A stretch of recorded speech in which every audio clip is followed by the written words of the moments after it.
Welcome back to unique education. যে সকল শিক্ষার্থীরা তৃতীয় শ্রেণীতে পড়ছো সে সকল শিক্ষার্থীদের জন্য আমাদের আজকের আয়োজন বাংলাদেশ ও বিশ্ব পরিচয়। আজকে আমরা মূলত কাজ করব তৃতীয় শ্রেণীর বাংলাদেশ ও বিশ্ব পরিচয় এই বইটি নিয়ে।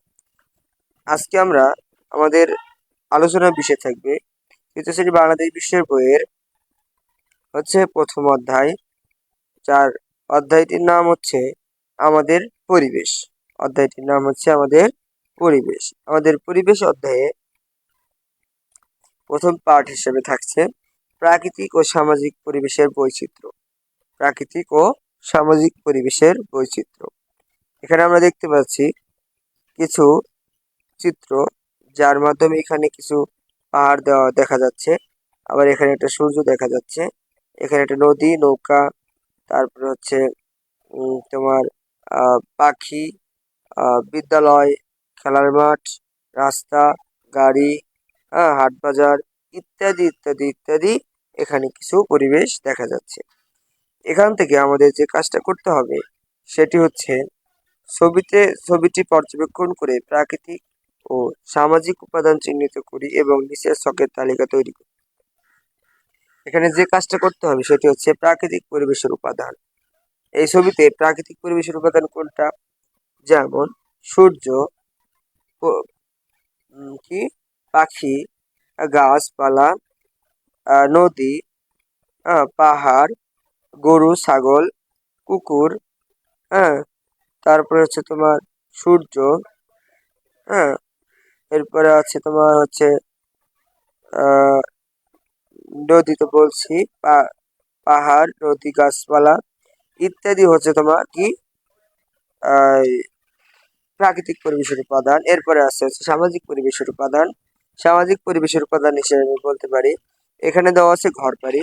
এই যে ঘরবাড়ি, ঘরবাড়ির পাশে এখানে দেখতে পাচ্ছি মসজিদ, মন্দির, বিদ্যালয়, খেলার মাঠ, রাস্তাঘাট, তারপরে হচ্ছে হাট বাজার, এরপরে হচ্ছে গাড়ি, যানবাহন ইত্যাদি হচ্ছে সামাজিক পরিবেশের উপাদান। এখন আমরা আসছি হচ্ছে 2 নাম্বার পেজে, আমাদের পরিবেশ।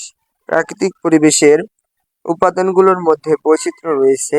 কোথাও রয়েছে উঁচু নিচু পাহাড়, কোথাও পর্বত, কোথাও সাগর মহাসাগর, নদ নদী, খাল বিল, হাওর বাওর ইত্যাদি প্রকৃতিকে রূপ করেছে বৈচিত্র্যপূর্ণ। কীট পতঙ্গ থেকে শুরু করে হাতির মতো বিশাল প্রাণী এবং বিভিন্ন ধরনের উদ্ভিদ নিয়ে গঠিত বৈচিত্র্যপূর্ণ জীবজগৎ। কোনো অঞ্চল বৃষ্টিপ্রবণ, আবার কোনো অঞ্চল শুষ্ক মরুভূমি। কোনো অঞ্চলে আবহাওয়া উষ্ণ, আবার কোথাও শীতল। বাংলাদেশে গ্রীষ্মকালে গরম ও শীতকালে ঠান্ডা অনুভূত হয়। এদেশে বর্ষাকালে প্রচুর বৃষ্টিপাত হয়। এতে অতিবৃষ্টির কারণে কখনো কখনো বন্যা হয়, আবার অনাবৃষ্টির কারণে খরাও হয়। এভাবে গড়ে উঠেছে বৈচিত্র্যপূর্ণ প্রাকৃতিক পরিবেশ। সামাজিক পরিবেশের বিভিন্ন উপাদানের মধ্যেও বৈচিত্র্য রয়েছে। দেশের ঈদ বিভিন্ন ধর্মের মানুষ ঈদ, পূজা, বুদ্ধ পূর্ণিমা, বড়দিন ইত্যাদি বিভিন্ন ধর্মীয় অনুষ্ঠান ও উৎসব পালন করে। মানুষের প্রয়োজনে গড়ে উঠেছে স্কুল, মাদ্রাসা, কলেজের মতো বিভিন্ন ধরনের শিক্ষা প্রতিষ্ঠান। আমাদের সমাজে রয়েছে কৃষক, মৎস্যজীবী, ব্যবসায়ী, রিক্সা চালক, শিক্ষক, ডাক্তার ইত্যাদি বিভিন্ন ধরনের পেশাজীবী মানুষ। যাতায়াতের জন্য আমরা ব্যবহার করি বিভিন্ন ধরনের যানবাহন, যেমন রিক্সা, ট্রেন, লঞ্চ, বিমান ইত্যাদি। এক এক অঞ্চলের মানুষের ঘরবাড়ি, ভাষা, খাদ্যাভ্যাস ইত্যাদি এক এক রকম। শহর বা গ্রামের ঘরবাড়ি, রাস্তাঘাট, বাজার, জীবনযাত্রার ইত্যাদির মধ্যে রয়েছে ভিন্নতা।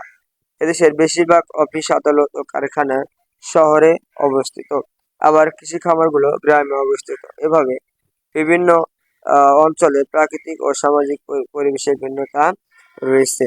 এখন 6 নম্বর প্রশ্ন হচ্ছে বিষয়বস্তু পরি ও প্রাকৃতিক ও সামাজিক পরিবেশের বৈচিত্র্য নিচের সবগুলোতে দেখি।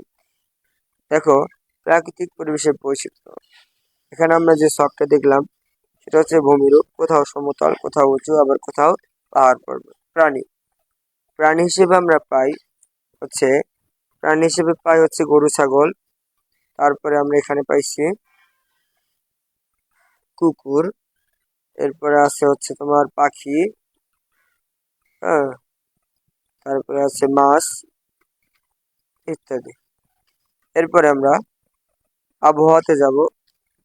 আবহাওয়া থেকে এখানে আমরা বলতে পারি কোথাও ঠান্ডা, কোথাও হচ্ছে গ্রীষ্ম অর্থাৎ গরম, আবার শুষ্ক বৃষ্টিপ্রবণ, আবহাওয়া উষ্ণ, আবার কোথাও শীতল। এরপরে জলাশয়।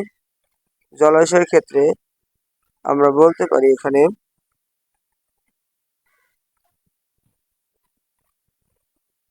কোথাও বেশি, আবার কোথাও কম। এখানে উদ্ভিদের ক্ষেত্রে আমরা বলতে পারি যে কোথাও ঘন উদ্ভিদ, আবার কোথাও একদমই শূন্য মরুভূমির মতো অবস্থা আর কি। এরপরে সামাজিক পরিবেশের বৈচিত্র্য ক্ষেত্রে বলবো পেশা, কেউ কৃষক, কেউ জেলে, আরো অনেক অনেক আছে, যেমন রাজমিস্ত্রি, কাঠমিস্ত্রি, শিক্ষক, ডক্টর ইত্যাদি। যানবাহন তোমার হচ্ছে বাস, ট্রেন, লঞ্চ, জাহাজ ইত্যাদি। শিক্ষা প্রতিষ্ঠান, স্কুল, কলেজ, মাদ্রাসা, হ্যাঁ। তারপরে হচ্ছে ধর্মীয় অনুষ্ঠান, ঈদ উল ফিতর, ঈদ উল আজহা, তারপর হিন্দুদের উৎসব, বৌদ্ধদের উৎসব, ঘরবাড়ি। ঘরবাড়িতে আমরা বলবো হচ্ছে বিভিন্ন ধরনের জায়গা অনুযায়ী বিভিন্ন ধরনের আহ আহ, ঘরবাড়ি আমরা দেখতে পাই। এখানে তোমাদের যে অ্যাসাইনমেন্ট করতে হবে সেটি হচ্ছে আমাদের নিজ এলাকার প্রাকৃতিক বৈচিত্র্য বর্ণনা করি, গ্রাম ও শহরের আবাসিক এলাকার বৈচিত্র্য বর্ণনা করি। আমার নিজ এলাকার প্রাকৃতিক বৈচিত্র্য বর্ণনা করি। এখন এই অ্যাসাইনমেন্টটি আলোচনা করতে গিয়ে আমরা পাচ্ছি হচ্ছে আমার নিজ এলাকার প্রাকৃতিক বৈচিত্র্য, যেমন আমাদের এলাকায় কিরকম গাছগাছালি রয়েছে, তারপর হচ্ছে কিরকম খাল বিল নদী নালা রয়েছে ইত্যাদি তোমাকে লিখতে হবে। এরপর হচ্ছে শহর ও গ্রাম ও শহরে আবাসিক এলাকার বৈচিত্র্য বর্ণনা করি। এখন গ্রামের হচ্ছে তোমার কলকারখানা বেশি, আর হচ্ছে শহরে, সরি, গ্রামে কলকারখানা বেশি, শহরে কলকারখানা বেশি, আর গ্রামে হচ্ছে কৃষি পরিবেশ বেশি হয়ে থাকে। এসব তোমাকে বৈচিত্র্য অনুযায়ী বর্ণনা করতে হবে। এরপরে ঘ নাম্বার আছে হচ্ছে পরিবেশের উপাদানের বৈচিত্র্য নিয়ে নিচে ধারণা চিত্রটি সম্পূর্ণ করি। এখন এই প্রাণীতে আমরা বলবো হচ্ছে মুরগি, আর দুইটা তোমাকে লিখবা, মনে করো গরু ছাগল লিখে দিলাম। এরপরে হচ্ছে গাছপালা, যেমন আম গাছ দেওয়া আছে, কাঁঠাল গাছ, লিচু গাছ। এরপরে হচ্ছে ঘর বাড়ি, কুড়ে ঘর, মাটির ঘর, তারপরে হচ্ছে তোমার হচ্ছে কি বলতে পারো, ইটের ঘর বলতে পারো। এরপরে প্রতিষ্ঠান হিসেবে বলবো স্কুল, কলেজ, মাদ্রাসা। এরপরে যানবাহন হিসেবে বলবো হচ্ছে রিক্সা, বাস, ট্রাক। জলাশয় হিসেবে বলবো হচ্ছে নদী, নদী দেওয়া আছে, খাল, বিল, আর একটা হচ্ছে পুকুর। এরপরে প্রাণী হিসেবে বলবো হচ্ছে গরু ছাগল ইত্যাদি পরিবেশের বৈচিত্র্য হিসেবে আমরা বলতে পারি। তো আজকের ক্লাস মূলত এই পর্যন্তই। তোমরা যারা আমার চ্যানেলে নতুন তারা অবশ্যই আমার চ্যানেলটি সাবস্ক্রাইব করে আমাদের পাশে থাকবে। আর তোমাদের এই ভিডিওগুলো তোমাদের বন্ধুদের মাঝে বেশি বেশি করে শেয়ার করবে, যেন তোমাদের বন্ধুরা এখান থেকে শিখতে পারে। সর্বোপরি থ্যাংকস ফর ওয়াচিং। আল্লাহ হাফেজ।